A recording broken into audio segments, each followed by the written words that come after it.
اللہ کے محبوب علیہ السلام ایک دن مدینے سے گزر رہے تھے تو ایک شخص جس کا نام تھا سوا، تو وہ گھوڑا لیے جا رہا تھا، حضور کو پسند آ گیا، اس سے کہا کہ یہ بیچتے ہو؟ اس نے کہا بیچتا ہوں۔ کتنے کا؟ اتنے کا۔ کہا کہ رکو میں اس کی قیمت لے کے آیا اور تمہیں دیتا ہوں۔ کسی نے اس کو رکے ہوئے دیکھا تو پوچھا یہاں کیوں کھڑے ہو؟ اس نے کہا مسلمانوں کے نبی سے اس گھوڑے کا سودا ہو گیا ہے، تو وہ قیمت لینے گئے۔ اس نے کہا مجھے زیادہ پیسوں سے دے دو، تو اس نے کہا میں تو یاد سودا کر چکا ہوں۔ اس نے کہا کہ کوئی گواہ تھا؟ کہا نہیں۔ کہا مکر جانا۔ اس کو پیسوں کی لالچ آ گئی، اس نے کہا ٹھیک ہے۔ حضور اتنے میں قیمت لے کے پہنچ گئے تو اس نے کہا میں نے تو آپ سے سودا کوئی نہیں کیا۔ حضور نے کہا ابھی تو سودا ہوا ہے۔ وہ کہنے لگا میں نے سودا کوئی نہیں کیا۔ لوگ بھی اکٹھے ہونے لگے، ہجوم بن گیا۔ اب حضور کہے میں نے گھوڑا خریدا ہے، وہ کہے میں نے بیچا نہیں۔ اب جب لوگوں کا ہجوم بنا تو لوگوں کے ہجوم کا بھی ایک پریشر ہوتا ہے، تو اس نے کہا کہ اگر بات لوگوں پہ چلی گئی تو صادق بھی یہ ہے، امین بھی یہ ہے، تو لوگ تو انہیں سچا کہیں گے۔ اس نے کہا اچھا مجھے یہ بتائیں کہ جب دو آدمیوں کے مابین یوں نزاع بن جائے تو اس میں تصفیہ کی صورت کیا ہوتی ہے آپ کی شریعت میں؟ تو حضور نے فرمایا میری شریعت تو کہتی ہے کہ جو مدعی ہے وہ گواہ لائے، والیمین علی من انکر، جو انکار کرتا ہے وہ قسم دے دے۔ اس نے کہا پھر ٹھیک ہے، آپ کا دعویٰ ہے کہ آپ نے گھوڑا خریدا ہے تو پھر آپ گواہ دیں، اور اگر آپ کے پاس گواہ نہیں ہے تو پھر میں قسم دے دیتا ہوں۔ جھوٹ اس نے پہلے بول لیا تھا، قسم دینا اس کے لیے مشکل نہیں تھا، اس کو یہ بھی پتا تھا گواہ کوئی نہیں۔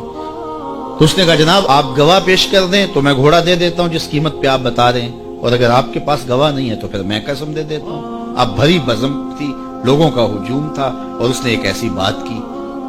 قبل اس سے کہ کچھ دیر گزرتی، حضرت حذیفہ بن یمان الانصاری رضی اللہ تعالیٰ عنہ آگے بڑھے اور کہا کہ گواہی مانگتا ہے؟ اس نے کہا جی میں گواہی مانگتا ہوں۔ تو کہا میں گواہی دیتا ہوں، جتنے میں حضور نے بتایا اتنے میں سودا ہوا ہے اور حضور نے گھوڑا خریدا ہے۔ اس نے کہا جی ٹھیک ہے میرا مطالبہ پورا ہو گیا، گواہی چاہیے تھی، درکار تھی، گواہی مل گئی۔ تو اس نے گھوڑا دے دیا اور قیمت اس نے لے لی۔ قیمت اس نے اپنی مرضی کی گھوڑے کے مطابق ہی لی تھی، وہ تو زیادہ پیسوں کے لالچ میں مکرا تھا۔ تو خیر اس کو راستہ نکلنے کا مل گیا۔ لوگ ہٹنے لگے تو حضور نے حضرت حذیفہ رضی اللہ تعالیٰ عنہ کو اشارے سے قریب کیا اور کہا کہ تم نے گواہی دی، تم تو موقع پہ موجود ہی نہیں تھے، تو تم نے گواہی کیسے دی؟ تو حضرت حذیفہ رضی اللہ تعالیٰ عنہ نے کہا حضور گھوڑا کیا ہے، آپ کے کہنے پہ تو ہم نے رب کی گواہی دے دی، ہم نے رب کو دیکھا تھا، آپ نے کہا نہ ہے تو ہم نے مان لیا، تو یہ گھوڑا کیا ہوتا ہے؟ تو حضور نے حضرت حذیفہ کا ہاتھ پکڑ کے فضا میں بلند کیا اور لوگوں کو کہا جانے والوں رک جاؤ۔ لوگ ٹھہر گئے۔ کہا کسی عدالت کچہری میں گواہ کی ضرورت ہو تو میری شریعت 2 گواہ مانگتی ہے، لیکن جہاں میرا خزیمہ ہوگا، ہاں حذیفہ نہیں، خزیمہ بن ثابت انصاری رضی اللہ عنہ، جہاں میرا خزیمہ ہوگا وہاں ایک ہی گواہی 2 کے قائم مقام ہوگا۔ فیض پہنچا اے رضا احمد پاک کا، ورنہ ہم کیا جانتے خدا کون ہے۔ میں اگر خدا سے ملنا چاہوں تو مجھے بتاؤ نہ کہ میں کدھر جاؤں، شرق کو جاؤں، غرب کو جاؤں، شمال کو جاؤں، جنوب کو جاؤں، نیچے سوراخ کروں، اوپر سیڑھی لگاؤں، کدھر جاؤں؟ آئیے ذرا قرآن کو اصول دیکھیے۔ وَإِذَا سَأَلَكَ عِبَادِي أَنِّي فَإِنِّي قَرِيبٌ، حبیب میرے بندے تیرے پاس آ کے میرا پوچھتے ہیں، بندے میرے ہیں، مجھے ڈھونڈتے ڈھونڈتے تیرے پاس آ گئے اور تیرے پاس آ کے پھر میرا پوچھنے لگے۔